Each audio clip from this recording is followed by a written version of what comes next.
Olá, boa noite, bem-vindo ao JA desta sexta-feira, 18 de maio.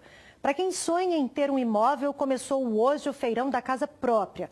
Uma oportunidade tanto de fazer negócio e sair do temido aluguel. Mas não dá para financiar e assinar contratos sem tomar alguns cuidados. Veja na reportagem de Fernanda Pena. Rosa veio decidida, quer sair daqui com o primeiro apartamento em nome dela comprado. A ideia é trocar o aluguel mensal de R$ 450 pela parcela do financiamento. Agora chegou a hora de ter o meu AP, em nome de Jesus. Eu quero de 3, né? Mas aqui, pelo jeito, vai sair só 2. Tá bom, tá bom. É porque eu tenho um casal de filhos, então... Mas tá bom, 2 tá ótimo. O importante é ter meu lar. O seu cantinho? É, um cantinho, né? E ser feliz.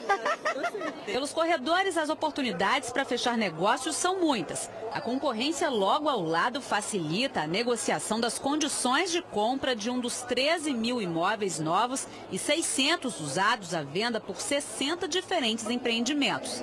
São casas e apartamentos de 110 mil a R$ 1,5 milhão. Só essa construtora espera negociar pelo menos 100 unidades durante todo o evento. Então nós temos aqui hoje imóveis em toda a região metropolitana de BH e com grandes lançamentos, com imóveis a partir de 117 mil, entrada em até 60 vezes, ITBI, registro grátis, sinal zero e desconto de R$ 5 mil.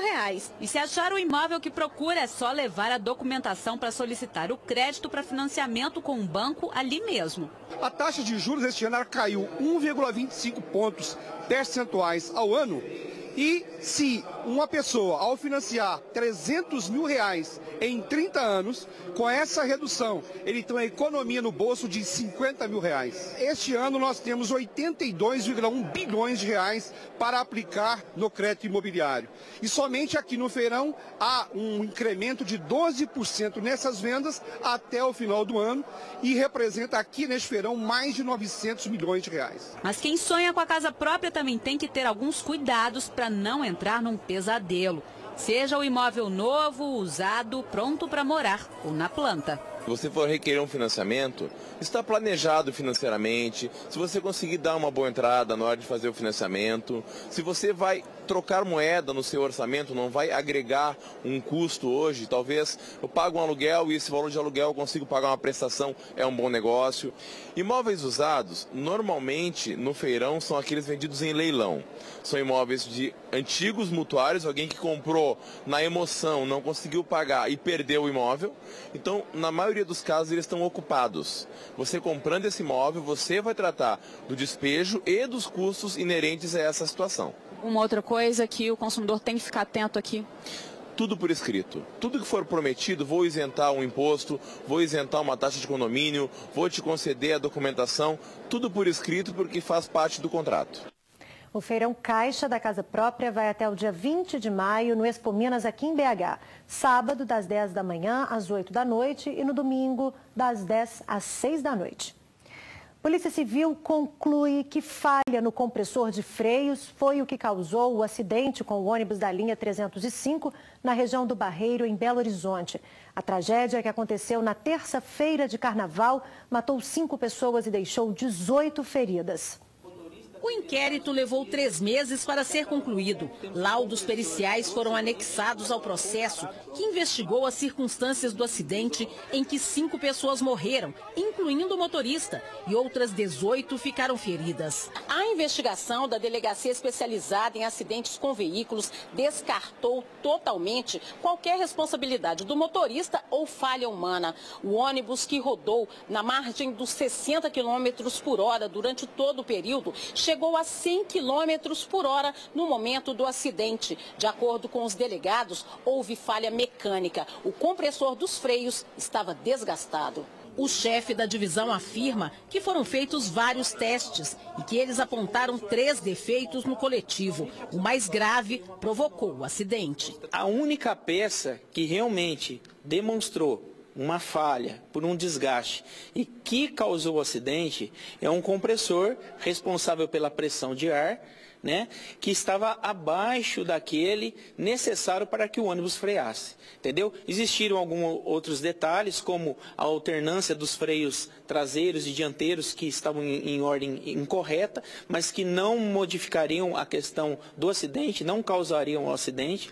Tem a questão dessa luz no painel que indicaria problemas da pressão dos freios, mas ela estava ligada diretamente, então o motorista não tinha essa informação, mas não era a luz que causaria o acidente. O acidente foi causado por uma peça específica, vamos dizer assim, num conjunto de peças que estavam em perfeitas condições. 13 de fevereiro de 2018, terça-feira de carnaval.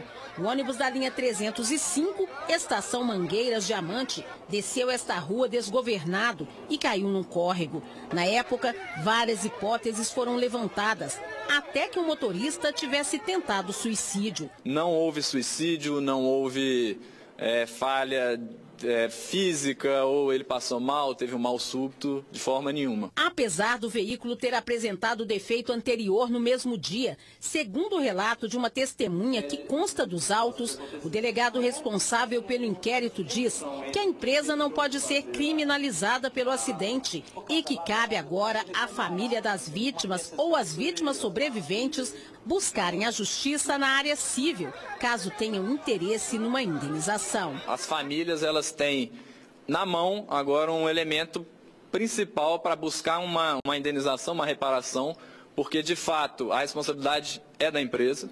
Outros órgãos, se tiver algum interesse de fazer alguma investigação, inclusive a Câmara, o Ministério Público, por mediação civil pública, para fazer esse controle então mais aprofundado da manutenção de veículos das empresas que prestam esse serviço que é tão importante, que é o transporte público. Depois da denúncia de transporte irregular de minério na MG30, mostrada ontem aqui no Jornal da Alterosa, a nossa equipe conversou com a Polícia Militar Rodoviária, que assumiu não ter condições de fiscalizar os caminhões que trafegam entre Nova Lima e Belo Horizonte. Carretas de minério proibidas pela Justiça. A multa é de R$10 mil por veículo. Flagrantes de irregularidades da TV Alterosa. Nossa equipe está por aqui há pelo menos 5 horas. E olha só, mais pelo menos 1, 2, 3 caminhões transitando aqui na MG30, bem próximo ao BH Shopping. A Assembleia Legislativa está de olho na Empabra. Lamentavelmente, eu considero que a MG-030 hoje é uma rodovia urbana. O que a gente observa é uma transgressão à lei e colocando em risco a vida das pessoas. Algo absolutamente inadmissível. A Polícia Rodoviária Militar tem conhecimento das irregularidades. A polícia tem fiscalizado, buscando cumprir, a decisão judicial. Às vezes, algumas noites, essa fiscalização não é feita, até porque a guarnição foi atender a um acidente, a uma situação emergencial. Então, realmente, pode acontecer de, em algum momento, não ser feita a fiscalização. Um posto da polícia, um policial está ali na frente, conversando com uma outra pessoa, e infelizmente, mais uma carreta passou e não foi fiscalizada aqui na MG30. O que os policiais estavam fazendo nesse momento que essas carretas não foram paradas e multadas? Nós tivemos conhecimento dessa situação, da matéria que foi feita, exatamente um dia que essa equipe estava atendendo acidente com vítima fatal, inclusive na MG30. E aí, centenas de caminhões passaram aqui e não foram multados. O que ocorre? Aí nós ficamos apenas com um policial no plantão, apenas um. Esse policial ele não vai fiscalizar, abordar caminhões, abordar qualquer tipo de veículo por questões de segurança também do próprio policial e do usuário.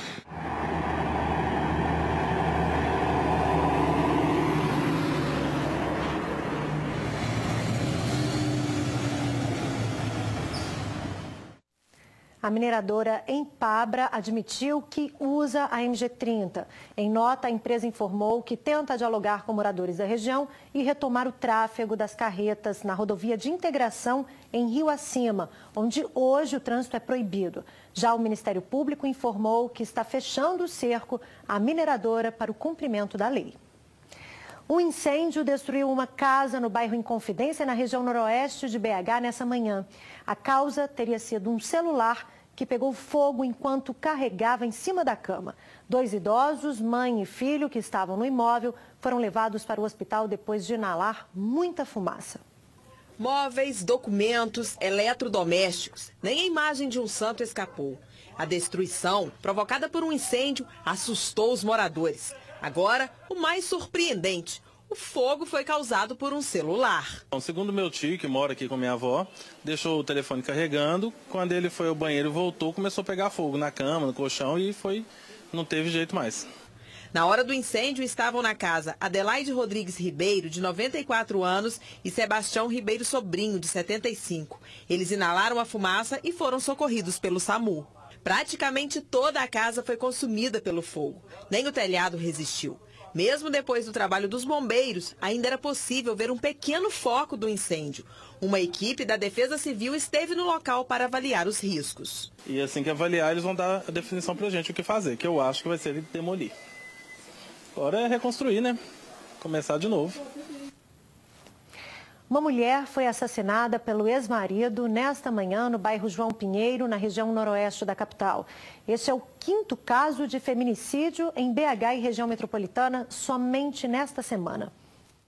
Segundo testemunhas, Jesuíno estava atrás dessa árvore e usava esse chapéu de palha que foi recolhido pela perícia e também estava com esse jornal na mão quando a vítima se aproximou da calçada. Ele aguardava que a ex-mulher seguisse para o trabalho para então surpreendê-la.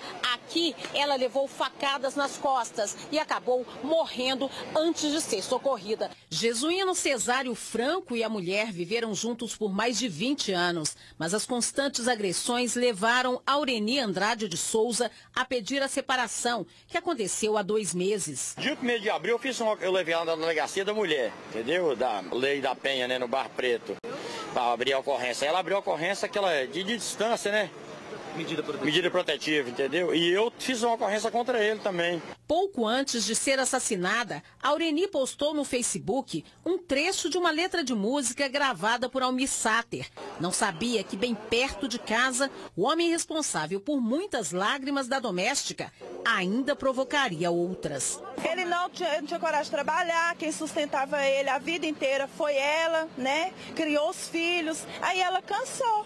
Aí ela pediu divórcio e ele saiu de casa, mas ele não estava conformado de ficar na rua, morando, e ela morando na casa com os filhos. E não foi apenas esse desabafo que Aureni fez pelas redes sociais. Uma charge e frases postadas anteriormente fazem referência à vida de violência que ela levava. Bebia, agredia ela, batia nela, jogava dezembro mesmo, ela ficou sem roupa. Ele pegou as roupas dela todas e queimou. Ela ficou sem roupa. Esse foi o 5º feminicídio em apenas 5 dias na região metropolitana de Belo Horizonte. Uma estatística que preocupa as mulheres. É cada hora uma mulher morta, é muito triste. Olha, uma mulher indo trabalhar, tirar a vida de uma mulher que está indo trabalhar. Não, gente, para com isso, porque não quer mais viver um relacionamento, não quer viver mais presa a um homem que não presta. Não, para só. E põe na cadeia, porque um trem desse tem como ficar na rua não, né? Matar a mãe dos filhos dele.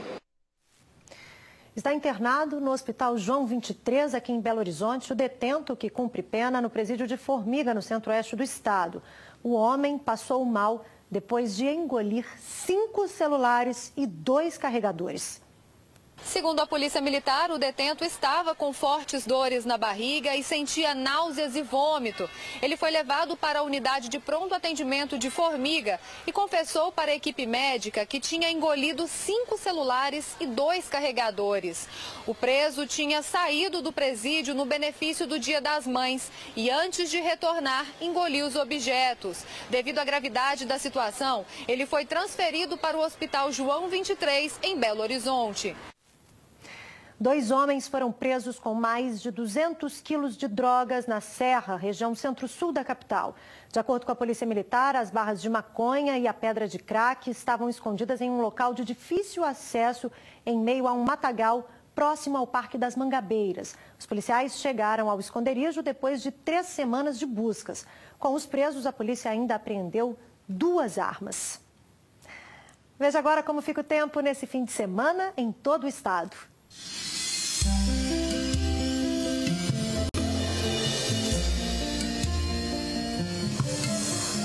A instabilidade atmosférica que atua no estado ganha força e deixa o tempo nublado e chuvoso no sul, na zona da mata e no Triângulo. Podem ocorrer pancadas de chuva no leste e no centro. O tempo deve ficar firme somente no norte. Na capital, mínima de 18 e máxima de 29 graus. Em Delta, a temperatura vai de 22 a 31. De 16 a 28 graus em Ouro Verde de Minas.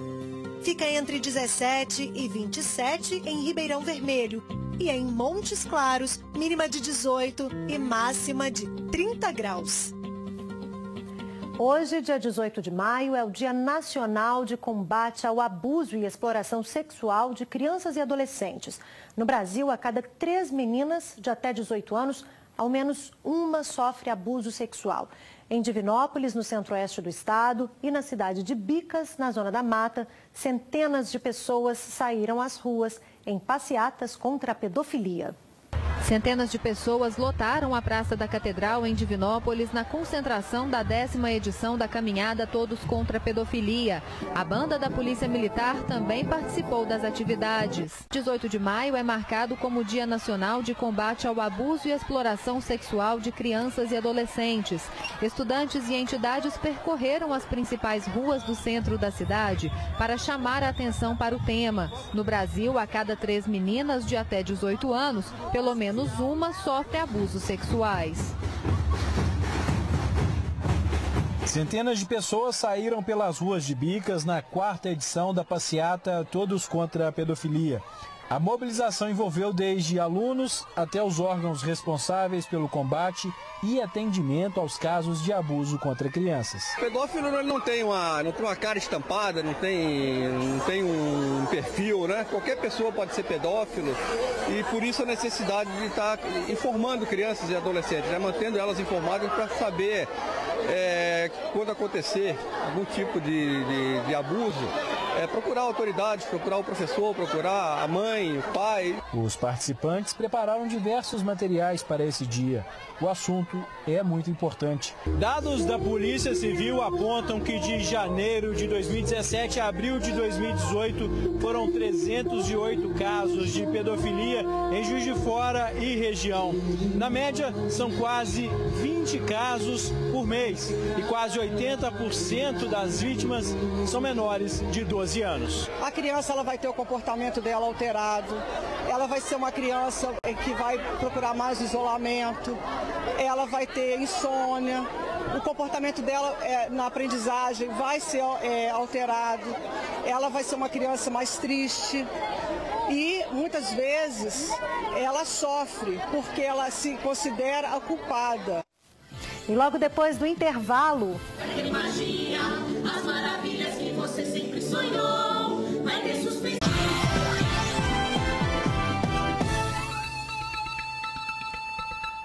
Vai ser lançado neste sábado, aqui em Belo Horizonte, o livro Quase Eterno da escritora Lúcia Freitas. O evento acontece das 11 da manhã às 2 da tarde, na Quixote Livraria, que fica na rua Fernandes Tourinho, número 274, na Savassi. E estreia amanhã, aqui no Teatro Alterosa, um musical infantil inspirado em uma das histórias mais famosas do mundo, Alice no País das Maravilhas. É um espetáculo cheio de cor, números de circo e dança. Respeitável público, o circo chegou! Tudo começa com o sempre atrasado Coelho Branco, o apresentador do espetáculo. Aí aparece a menina Alice, caindo do alto da lona do circo. E então vem a história. Uma não, várias, como no clássico de Lewis Carroll, de 1865. Um Alice no País das Maravilhas contado em números circenses, com música, dança e muita cor. O livro, ele se trata de um sonho da Alice. Então, nessa aventura, ela vai encontrando vários personagens. E num circo é bem parecido, porque o circo tem um grande show, mas cada número acontece individualmente. A cena do chá, que é uma cena clássica, ela é uma cena de palhaço. Tudo que acontece ali é muito palhaço, é muito divertido. Então a gente fez essa cena se transformar na cena dos palhaços. A gente vai aproveitar que já tem alguns dos atores aqui no palco, estão se aquecendo, alongando, terminando os preparativos para o ensaio. Vamos conversar com alguns deles, começando aqui pela Alice, minha xará Fernanda. Como está sendo viver Alice no circo, no País das Maravilhas? Ai, está sendo uma aventura incrível, porque é muita novidade para a gente também. A gente já trabalhava com música, com canto, tudo ao vivo, tudo muito bonito, se divertindo com as crianças. E agora a gente agregou o circo também, então tem muita acrobacia, tem acrobacia aérea, tem lira, tem tecido. Todas as produções da Copas, né, pensam muito nesse colorido, tem sempre muita cor no cenário, nos figurinos, a maquiagem não podia ser diferente, né? O Alice, ele é um texto muito denso, assim, né? E o Diego conseguiu fazer ele de uma forma divertida, acessível. Então as crianças assistem, elas não se mexem, assim. As mães falam, meu Deus, não parou nem conseguiu piscar, assim. Vem nos assistir no Teatro Alterosa, sábados e domingos, junho e julho inteirinho. Espetáculo lindo, divertido, emocionante. Quem gosta de teatro, dança, música e circo, é a hora. Tá aqui, Alice no País das Maravilhas. A partir desse sábado, 19 de maio. Todo mundo convidado.